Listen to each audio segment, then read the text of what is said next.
हमारा alliance UP में अभी विधानसभा चुनाव में जो था इससे पहले भी रहा और उसी अलायंस को मजबूत करने के लिए हम लोग आगे बढ़ रहे हैं। अभी सबसे पहले तो बात चुनाव की बाद में है। श्री मुलायम सिंह यादव जी का निधन हुआ और चूँकि सार्वजनिक तौर से हम लोग रूबरू हो रहे हैं तो हम सबकी सद्भावना उस परिवार के साथ जुड़ी हुई है, संवेदनाएँ जुड़ी हैं और हम सब उम्मीद करते हैं और विश्वास करते हैं कि मुलायम सिंह जी के जाने के बाद जो कमेरे वर्ग की राजनीति थी, जो उस विचारधारा को साथ लेकर चलने वाले लोग थे, उन्हें एकजुट होकर काम करने की ज़रूरत है। अखिलेश जी के परिवार के साथ हमारी संवेदनाएं हैं और हम लोग वहाँ सेफई भी गए और आने वाले समय में हमें उम्मीद है कि जो वैक्यूम आज फील हो रहा है मुलायम सिंह जी के निधन के बाद, उसको भरने का काम हम लोग सामूहिक तौर से करेंगे। चुनाव को लड़ा जा रहा है, नगर के चुनाव की तैयारियां अभी चल रही हैं उत्तर प्रदेश में, क्योंकि एक प्रशासन की भी व्यवस्था अभी चल रही है। आरक्षण क्या होगा विभिन्न जनपदों में, अपने नगर निकायों में, अभी ये तय नहीं है। तो जब तक वो तय होगा उसके बाद ही प्रत्याशी का चयन संभव है। हमने एक समिति बनाई है, उस समिति ने उत्तर प्रदेश के विभिन्न जनपदों में दौरा किया है। हमारी पार्टी के जो गणमान्य पदाधिकारी हैं, सीनियर लोग हैं, उनके साथ बैठकें की हैं और उनकी रिपोर्ट जब मुझे मिलेगी उसके बाद ही मैं बता पाऊँगा कितनी हम लड़ेंगे, कितनी समझौते में सीट लड़ी जाएंगी, कितने हमारे सिंबल पे लड़ेंगे। जी जैन जी, पिछली बार भी आपने काफ़ी तैयारी की थी जब विधानसभा के चुनाव आए थे। हाँ जी। उस समय भी आप लोगों की बड़ी तैयारी थी, आप लोगों ने कार्यक्रम किया था।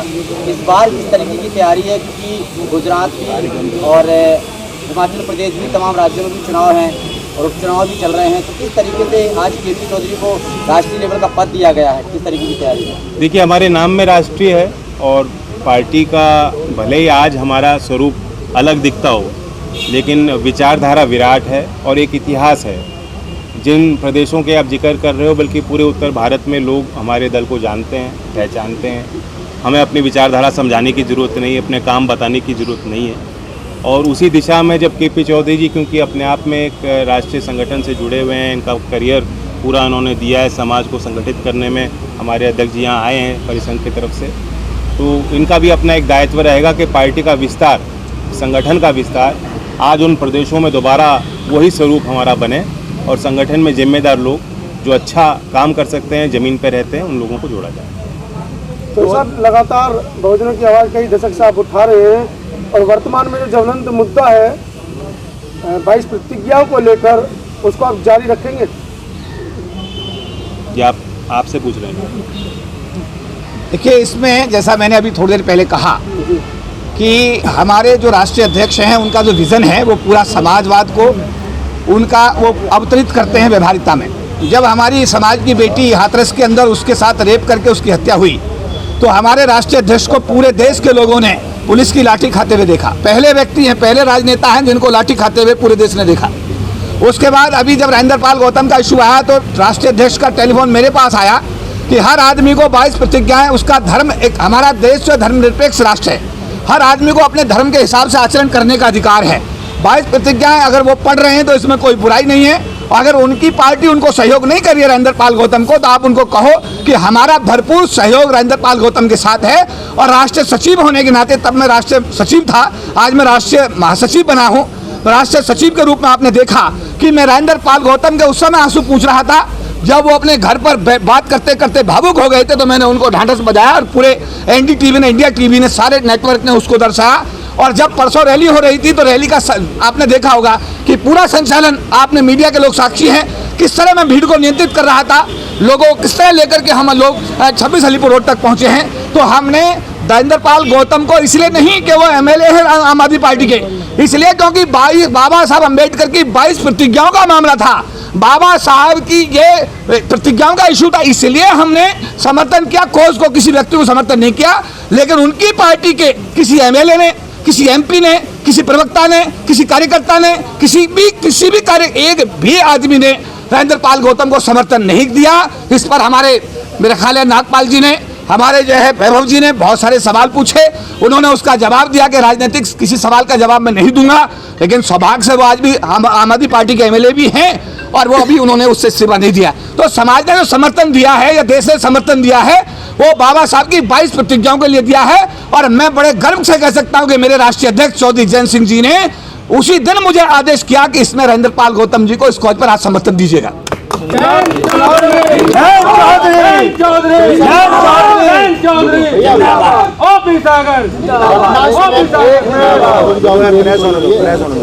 वर्तमान समय में जो देश में हिंदुत्व की राजनीति हो रही है, आपको लगता है कि आप इस प्रकार से जो भाईचारे की बात कर रहे हो, आप दलितों को, मुसलमानों को, जो कमेरा वर्ग का जिक्र आपने किया, जिसका जिक्र रामस्वरूप वर्मा करते थे और तमाम बहुजन नेता करते थे, ऐसे समय पर आप एक हिंदुत्व की राजनीति में उन सारे महापुरुषों का सपना साकार कर पाओगे या उस आंधी के सामने कहीं ठहर पाओगे? देखिए, ये विश्लेषण के हिंदुत्व के नाम पे ही बीजेपी को वोट मिल रही है, ये भी अपने आप में सही नहीं है। एक दौर चल रहा है, इसमें कोई इनकार नहीं कर सकता। बीजेपी की बहुमत की सरकारें बन रही हैं और बहुत ताकत जनता ने दी, लेकिन जनता ने उनको ताकत इस विश्वास में दी कि जो आर्थिक मसले हैं उनमें समाधान होगा। एक तंगी 2012-13 से जो देश में आई थी, अर्थव्यवस्था बिगड़ी थी, उसके बाद एक बड़ा मैंडेट जनता ने बीजेपी को दिया और उसमें जो बड़ी नाकामी है, आप देख रहे हैं अभी दृश्य उत्तर प्रदेश में भर्ती के लाखों अभ्यर्थी किस तरह से उनको जाना पड़ा, उनके लिए कोई तैयारी ज़मीन पे दिखाई नहीं दी। ट्रेन से लिपट कर, बसों पर चढ़कर, पैदल चलकर हमारे अभ्यर्थी, जो राष्ट्र को गर्व होना चाहिए कि इतने लोग आज काबिल हैं और अपने आप को राष्ट्र की सेवा में समर्पित करना चाहते हैं, हम उनकी सेवा नहीं कर पा रहे, उनका सम्मान नहीं कर पा रही सरकार। तो इस मसले पर चुनाव होता है, इसलिए जो आप कह रहे हो कि मूल स्वरूप देश का सेक्युलर है। आम आदमी देश का हिंसा नहीं चाहता, वो हिंसक प्रवृत्ति का नहीं है, वो देश के संविधान को समझता है, वह अपने मौलिक अधिकारों का संरक्षण चाहता है, वो बचाव चाहता है। ऐसी सरकार को चुनेगा जो मौलिक अधिकार उसको दिलाएगी। भूख, देश की जो बदनामी इस पे हुई है हंगर इंडेक्स पे, ये देश की सच्चाई भी है। ये भी आम आदमी सड़क पर जो रहता है वो जानता है, उसकी रोजी रोटी कठिन होती जा रही है, उसका गुजारा कठिन होता जा रहा है, परिवार का पालन वो नहीं कर पा रहा, जो स्थिति आर्थिक उसकी माली हालत 8 साल पहले थी वो आज नहीं है, वो सबको दिखाई दे रही है। इसलिए हमारा मुकाबला हिंदुत्व से के लिए नहीं, हमारा तो देश के लिए इन मुद्दों को लेकर हमें चलना है। और मुझे पूरा विश्वास है कि जिस तरह से, जिस ताकत से बीजेपी को चुना गया था और मौका जनता ने दिया, उसी ताकत से उसको नकार भी जनता देगी। एक सवाल है सर, आप चूँकि इकोनॉमिस्ट भी हैं, ये सीतारमन ने कहा है कि डॉलर और रुपया में रेस, मतलब डॉलर मजबूत हो रहा है, रुपया गिर नहीं रहा है। हाँ, मोदी जी ने भी एक बार ये जिक्र किया था कि असल में सर्दियों में हम स्वेटर हम पहनते हैं, इस तरह की उन्होंने बात की थी कि क्लाइमेट चेंज भी असली नहीं है। तो अगर क्लाइमेट चेंज भी असली नहीं है और हमें सर्दी ज़्यादा महसूस हो रही है क्योंकि हम बुजुर्ग हो रहे हैं, तो शायद ये भी हो सकता है कि डॉलर जो है चढ़ रहा है या रुपया गिर रहा है, इस पर हमारा ही विश्लेषण, हमारी नज़र गलत हो, ये हो सकता है। सीतारमन जी की एक आध बात मान लीजिए ना, आप क्यों सवाल कर रहे हो? सवाल करना अलाउ नहीं है। एक आपके गठबंधन के भी लोग, नीतीश कुमार जो हैं वो सब लोगों से मिल रहे हैं, अखिलेश से भी मिले हैं, आप लोगों से बातचीत हो रही है, एक बड़ा गठबंधन की बात हो रही है 2024 से पहले, आपकी क्या भूमिका होगी राजनीति में? आप सबसे राजनीति में नेता हैं इस देश में। राजनीति में सिर्फ इंडिविजुअल की बात नहीं होती, सामूहिक हित की बात होती है और हमारी कोई वर्चस्व की लड़ाई नहीं। हम चाहते हैं कि देश मजबूत हो और देश को मजबूत करने के लिए गठबंधन भी बनाने पड़ते हैं।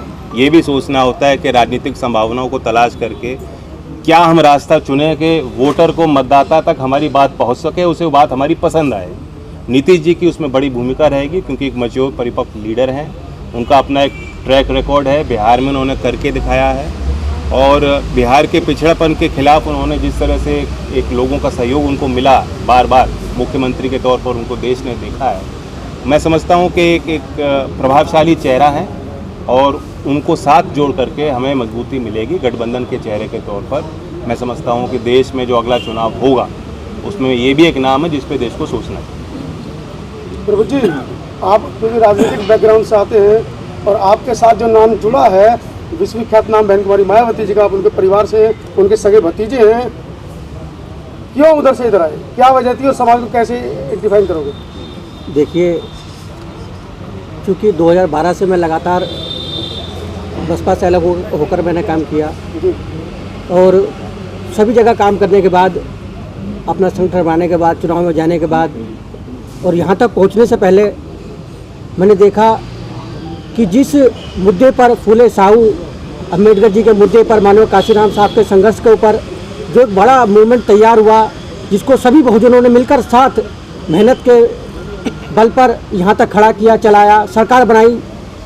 कहीं ना कहीं जो वो मुद्दे थे बहुजनों के, कहीं ना कहीं वो सत्ता की चौखट पर दम तोड़ते हुए दिखाई दिए। और जब सब तरीक़ों से हम लोगों ने अपना प्रयास किया, अपनी बात पहुंचाने का प्रयास किया, उन लोगों की बात को पहुंचाने का प्रयास किया जिन लोगों के कंधे पर चढ़कर हाथी विधानसभा के अंदर पहुंचा 2007 के अंदर, लेकिन कहीं ना कहीं उन सब बातों की अनदेखी की गई। जो मूवमेंट के सिपाही थे, जो बाबा साहब के सिपाही थे, उन लोगों को सुनने का मौका नहीं मिला, अपनी बात रखने का मौका नहीं मिला। और उसी दौरान हम लोगों ने देखा कि जो सारी चीज़ें हैं राजनीति के परिदृश्य में, वो अगर कहीं कोई व्यक्ति या कहीं कोई पार्टी पूरी कर रही है तो जैन जी के नेतृत्व के अंदर राष्ट्रीय लोकदल पूरा कर रहा है। अगर आपने अभी तक हमारा चैनल सब्सक्राइब नहीं किया है तो सब्सक्राइब करें और घंटी का बटन बिल्कुल भी दबाना ना भूलें ताकि सभी लेटेस्ट खबरें पहुंच सकें आप पे सबसे पहले।